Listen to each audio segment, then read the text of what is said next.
Welcome back dear student, स्वागत है आपका ई लेक्चर सीरीज फाइनेंशियल मैनेजमेंट में। आज जो हम टॉपिक ले रहे हैं यूनिट फर्स्ट में से है, जिसका टाइटल क्या है, simple interest and compound interest. तो सबसे पहले हमें समझना है कि सिंपल इंटरेस्ट होता क्या है। हम इसको बोलते हैं साधारण ब्याज। आपको याद हो जब हम छोटी क्लासों में पढ़ते थे तो वहाँ मैथमेटिक्स में आता था कि जो हम सिंपल इंटरेस्ट कंपाउंड इंटरेस्ट को हम कैलकुलेट करते हैं, वही चीज़ें यहाँ पर हम दोबारा पढ़ रहे हैं कि इंटरेस्ट जब हम कैलकुलेट करते हैं, सिंपल इंटरेस्ट जब हम कैलकुलेट करते हैं तो हम प्रिंसिपल या ओरिजिनल अमाउंट पर कैलकुलेट करते हैं। तो यहाँ पे ध्यान रख लेना कि जो प्रिंसिपल वर्ड है वो ओरिजिनल अमाउंट के लिए है। एक फॉर्मूला भी है यहाँ पे, सिंपल इंटरेस्ट को हमने SI करके लिखा है और हमने जो अपना ओरिजिनल प्रिंसिपल था उसको हमने P0 करके लिखा है। और फिर हमने जो ओरिजिनल प्रिंसिपल के पर जो इंटरेस्ट लग रहा है उसको हमने I करके इंटरेस्ट रेट पर टाइम हमने लिखा हुआ है, यहाँ पे I हमने लिखा है। फिर हमने N लिखा है नंबर ऑफ़ टाइम, जिसको हमने n स्मॉल n करके लिखा है। यहाँ पे एक चीज़ समझ लेनी चाहिए कि इसको हम शॉर्ट में PRT भी बोलते थे। आपको याद हो, यदि आपको याद हो तो हम P का मतलब है प्राइम, R का मतलब है इंटरेस्ट रेट और आपका T का मतलब होता है N number of year in time. तो हमने यहाँ पे जो फॉर्मूला लिखा है वो आपका सिंपल इंटरेस्ट का है।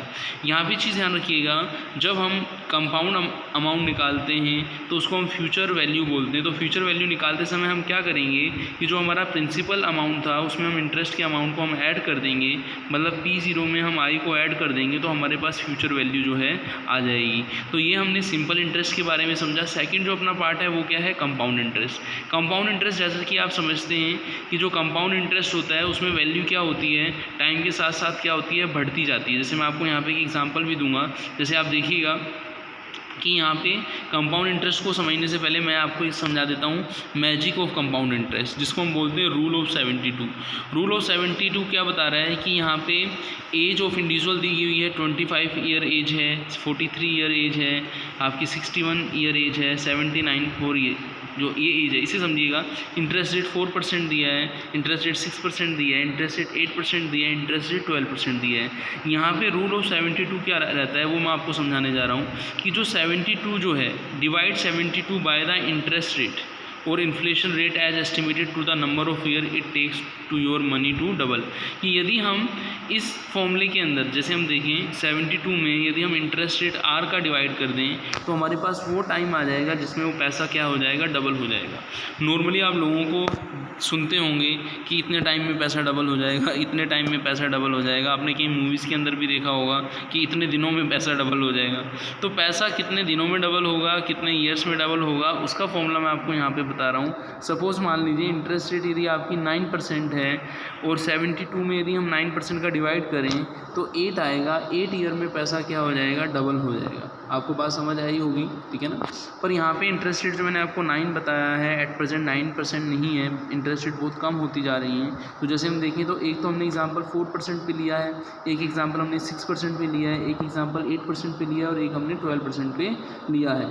यहाँ पे हमने ये बताया है कि यदि कोई पर्सन है उसके पास 1000 रुपीज़ है और यदि उसको अपनी पैसे को डबल करना है उस इंटरेस्ट रेट के अंदर तो उसको कितने नंबर ऑफ़ ईयर लगेंगे। तो यहाँ पे वो जो अपना 72 जो था एक फ़िक्स वैल्यू थी, उसमें हम इंटरेस्ट रेट का डिवाइड करेंगे। जैसे हम देखें इस वाले कॉलम में यदि हम आएँ तो यहाँ पे हम देखेंगे कि जो अपनी इंटरेस्ट रेट है 4% है और जो नंबर ऑफ़ ईयर जो थे, जैसे हम देखें T जो था वो कैसे आता था, यदि हम 72 में 4% का डिवाइड करें तो यहाँ पर आप देखें 72 डिवाइडेड बाय 4 करेंगे तो आपका आएगा 18 ईयर आएगा ना, 18 ईयर आ गया। तो यहाँ पे हमने क्या किया, 25 ईयर एज में यदि वो 1000 लगाता है तो 18 ईयर आफ्टर मतलब 43 की एज में उसका वो 2000 हो गया। ऐसे जब 43 में वो 2000 लगाता है तो उसमें 18 प्लस कर दें तो 61 की एज में उसका वो अमाउंट 4000 हो जाएगा।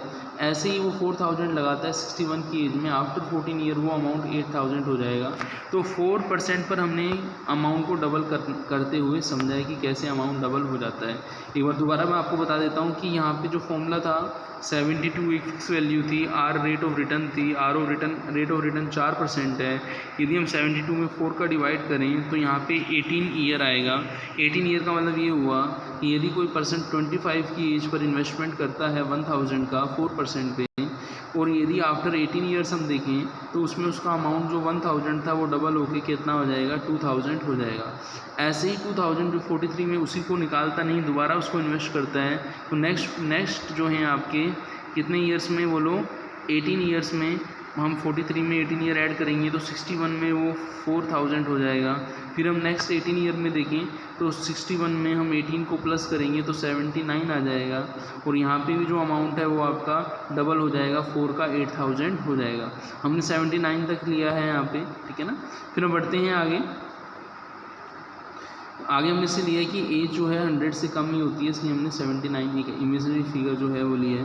आप आगे भी निकाल सकते हैं निकालना चाहें तो। अब हम देखते हैं नेक्स्ट जो है यहाँ पे आप देखें वही 72 डिवाइडेड बाय रेट जो है सेकंड 6% है। तो जब आप 6% का डिवाइड करेंगे 72 में तो 12 आएगा। 12 का मतलब ये हुआ कि जब एज 25 थी तब 1000 था, आफ्टर 12 ईयर मतलब 37 की एज में वो अमाउंट 1000 से डबल होकर 2000 हो जाएगा। फिर हम नेक्स्ट 12 ईयर में देखें जो 37 था उसमें 12 ऐड करेंगे तो 49 हो जाएगा, और ये जो 2000 था ये डबल होकर 4000 हो जाएगा। फिर नेक्स्ट हम 12 ईयर में देखें तो 49 में 12 ऐड करेंगे 61 हो जाएगा, ये 4000 है डबल होके 8000 हो जाएगा। फिर हम ऐसे ही नेक्स्ट जो है 61 में 12 ऐड करेंगे 73 आएगा, 8000 का जो है वो डबल हो जाएगा 16000 हो जाएगा। ऐसे हम 73 में दोबारा 12 ऐड करेंगे 85 हो जाएगा, और 85 का यदि हम डबल करें तो 32 हो जाएगा। तो हमने इंटरेस्ट रेट पर समझा कि कैसे अमाउंट जो है आपका डबल होता है, हमने 6% पे समझा। अब आते हैं हम एट द इंटरेस्ट रेट 8% आते हैं। जब हम 8% पे आएंगे तो 72 में 8 का डिवाइड करेंगे तो यहाँ पे 9 ईयर आएगा। 72 डिवाइडेड बाई 8%, तो 9 ईयर का मतलब ये हुआ 25 में जब हम 9 ऐड करेंगे 34 आएगा, और अमाउंट 1000 से 2000 हो जाएगा। 34 में 9 ऐड करेंगे 43 आएगा, अमाउंट 2000 से 4000 हो जाएगा। 43 में 9 ऐड करेंगे 52 आएगा, अमाउंट 4000 से 8000 हो जाएगा। 52 में 9 ऐड करेंगे 61 हो जाएगा, अमाउंट 8000 से डबल करके 16000 हो जाएगा। 61 में 9 ऐड करेंगे 70 हो जाएगा, और अमाउंट 16 से 32 हो जाएगा। फिर 70 में 9 ऐड करेंगे 79 हो जाएगा, और 32 का जो अमाउंट है 64 हो जाएगा। फिर हम देखते हैं लास्ट जो है वो है 12% पे है। तो हम 72 में 12 का डिवाइड करेंगे तो 6 ईयर आएगा। तो 6 ईयर का मतलब ये हुआ 25 एज पर 1000 लगाया, तो आफ्टर 6 ईयर 31 पे 2000 हो जाएगा, डबल हो जाएगा। फिर आफ्टर 6 ईयर 37 पे 4000 हो जाएगा। फिर आफ्टर 6 ईयर 43 पे 8000 हो जाएगा। फिर आफ्टर 6 ईयर 49 पे आपका 16000 आ जाएगा। फिर आफ्टर 6 ईयर 55 पे 32 हो जाएगा। फिर आफ्टर 6 ईयर आपका 61 पे 64 हो जाएगा। फिर 67 पे है आपका आफ्टर कितना हो जाएगा 1,20,000 हो जाएगा। फिर आफ्टर 6 ईयर 73 पर 256 हो जाएगा।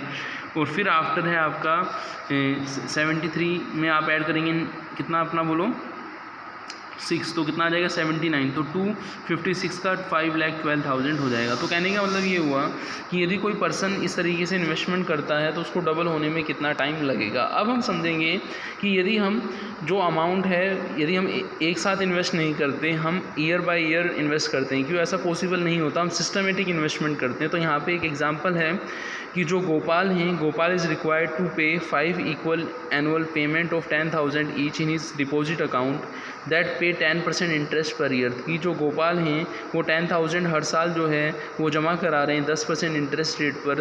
तो उसकी फ्यूचर वैल्यू क्या होगी, तो फ्यूचर वैल्यू का हमें फॉर्मूला ध्यान रखना है।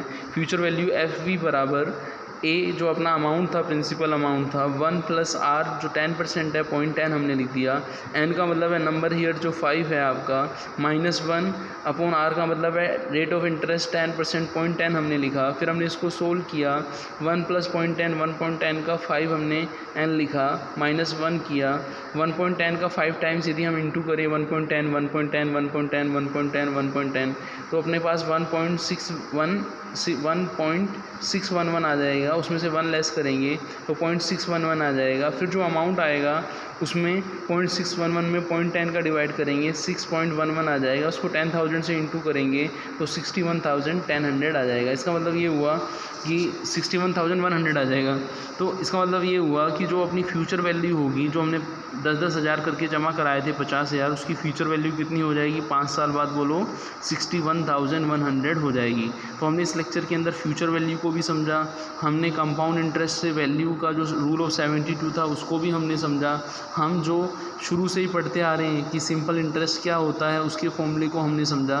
तो हमने यहाँ पे इस लेक्चर को जो है पूरा किया। हम मिलेंगे नेक्स्ट लेक्चर में। वहाँ हम फाइनेंशियल मैनेजमेंट के किसी दूसरे टॉपिक पर जो है स्टडी करेंगे। आप सबका बहुत बहुत धन्यवाद। थैंक्स।